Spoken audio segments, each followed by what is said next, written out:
What's good, YouTube? We are back again with another video.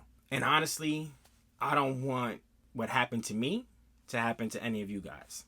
So there's a reason why I make my videos, and this is probably one of the main reasons, other than showcasing, of course, some pretty cool items, is I don't want you to get got. All right, I've had a fake Jordan jersey in my collection for almost 20 years. Yes, you heard that right. Almost 20 years. So I think I bought this jersey off eBay. Bro, if you ask me what happened yesterday, I don't know. To ask me what happened 20 years ago, I definitely don't know. I know I bought a couple of my Jordan jerseys from the NBA store. I thought I bought this one from the NBA store, but I don't think I did.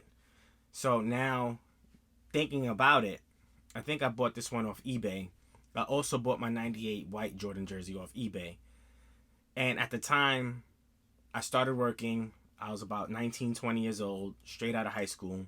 And I was interested in collecting Jordan jerseys. So I got my first Authentics off eBay.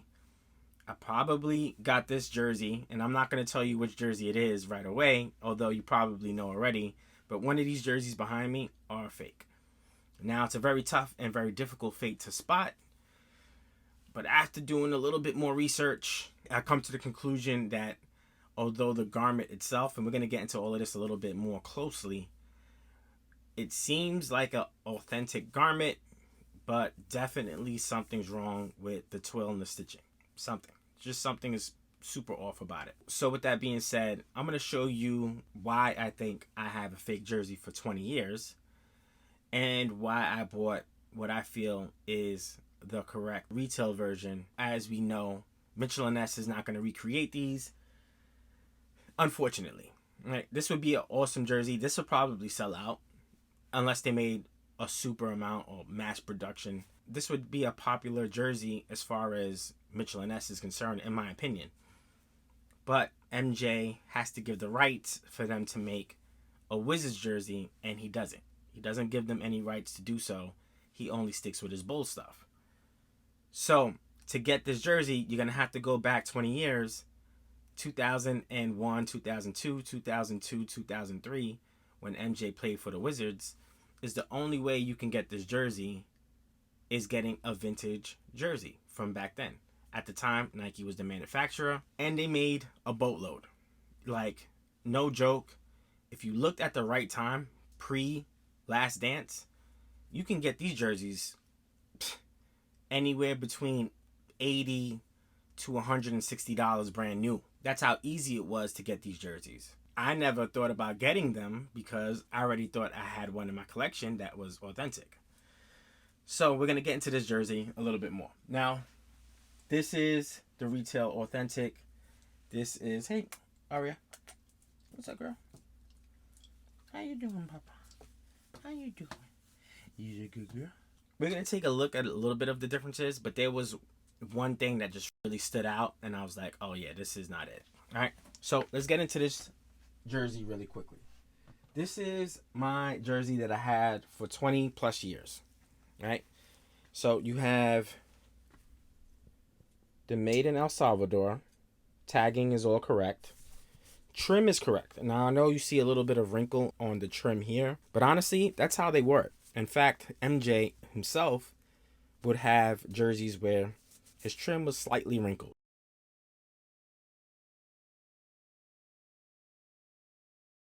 Again, nothing there, right?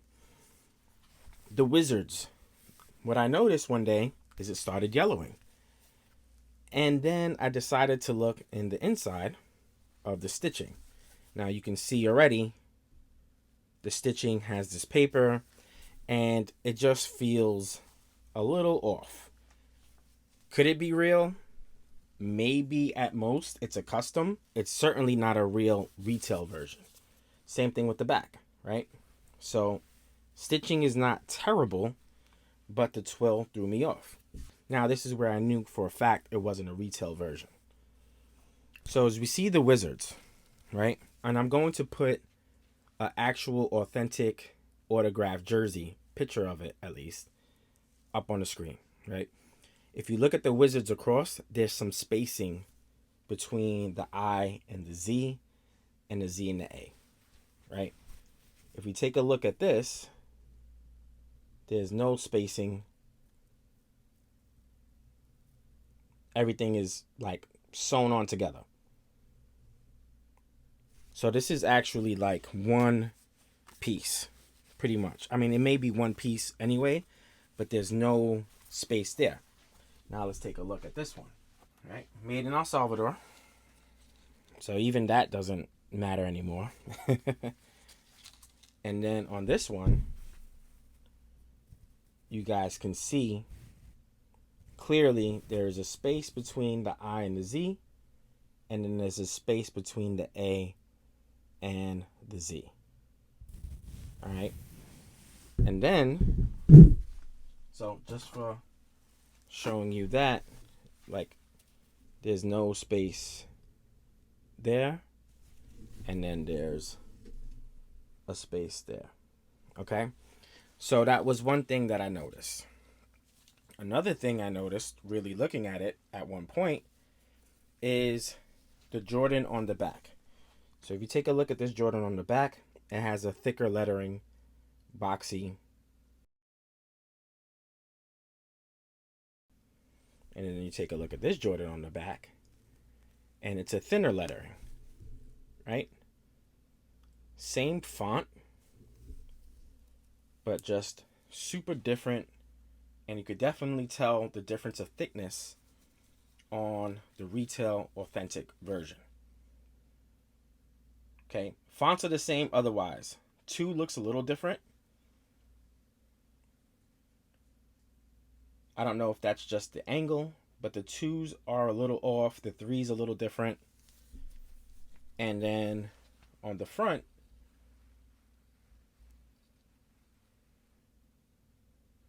the 2 and the 3 are about the same.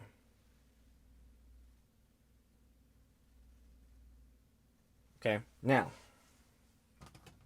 I said, let me look at the jock tag. So this is the retail authentic. Jock tag looks like this. Right, Wizards, nice and big, and then authentics on this side. And then if you take a look at this one,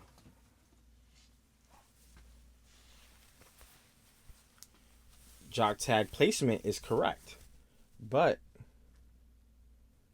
Wizards is smaller, and the NBA authentic sign is a little different. Okay, so talking about the garment itself. Now, it's really difficult to see, and I probably say that the garment itself may be authentic. So take a look at the colors. The colors are almost identical. Okay, we take a look at the side trims together. The side trim has this dazzled trim on one side, almost identical. Now, the only thing that I would say, and you guys tell me if you can see it, this brown stripe here versus this brown stripe, I think is a different color. One is lighter than the other. I may not be able to do this. We'll see. Hold on. Okay. So trying to, I mean, it's a shade off possibly. This looks to be a little darker. This looks to be a little lighter. Slight shade off. All right. So again, this is the retail version here. And this is something else. Certainly not the retail version. Okay. And as you take a look at the Wizards, now on the fake version, I guess you could call it that, it's a thicker, rougher twill. Right? And then on here, it's still a thick twill, but it's different. Okay? Now, let's turn these inside out real quick. So as we turn this inside out, and this is just one of those things, man, that even myself, who's been around a little bit, can get got. That's the reality. But I'm here to teach you guys because I unfortunately have to learn my lessons through L's. But, at least you guys know now if you're looking to buy a jersey, this is what you're getting.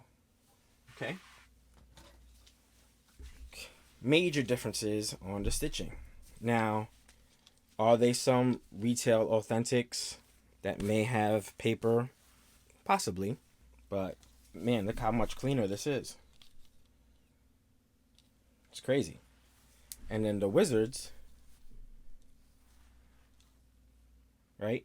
So, not to say, and I'm not really sure, and I know there's a few jersey heads that know a lot more than I do. I don't think paper backing automatically screams fake or non-retail. But I know from this era, Nike stitching was clean and immaculate. So, this is more accurate to what you should be getting for a Nike retail than this.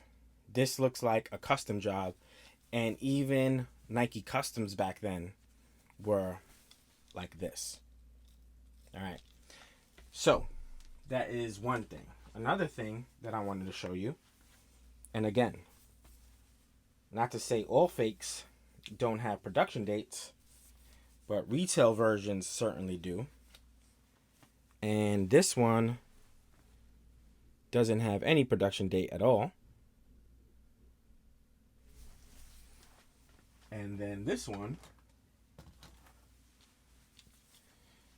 has a production date.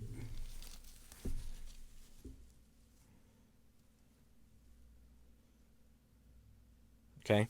Now my white one, same thing as this one, has the clean stitching, has the production date, and it also has the correct spacing.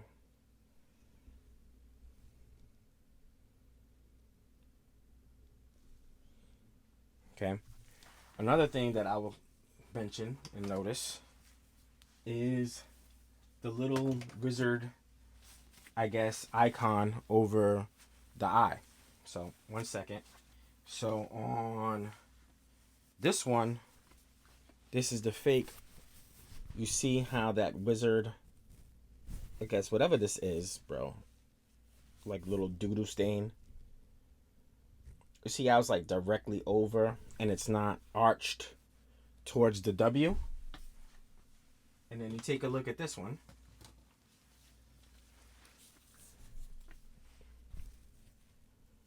And this is arched towards the W off the point, like it's in the middle.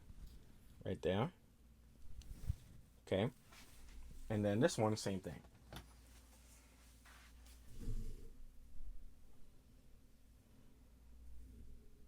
Right? And then you take a look at this one.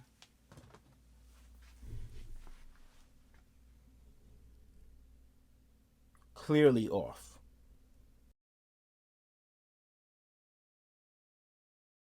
There we have it, guys. I mean, I now have the complete set of the Wizards years. The Washington Bullets jersey I did get from the NBA store, so I know there's no worries there. But this one, this was no good. Same tags pretty much.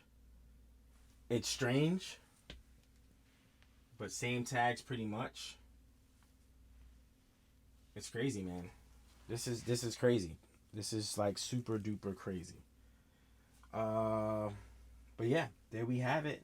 So I hope you guys were able to find some sort of value in this video, because again, I've had this jersey in my collection for 20 plus years or close to, and this whole entire time I thought this was real. So even this one again has the production date. This one has the correct spacing on the lettering. Same with this one. And if you look at MJ's jerseys that he actually signed and played in, take a look at those. These are correct.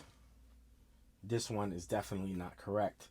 Although the actual mesh and fabric itself is very close to this. I mean, you would not be able to tell the difference off of the fabric alone, but the stitching is where the differences are.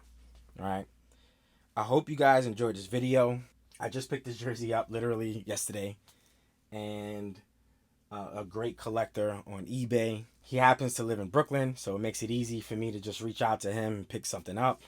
But man, I'm glad to have the right one in the collection, but it sucks to know that I had this for so long, not realizing that it was a fake the whole time. All right. On that note, I hope you guys have a good one. We out. Peace.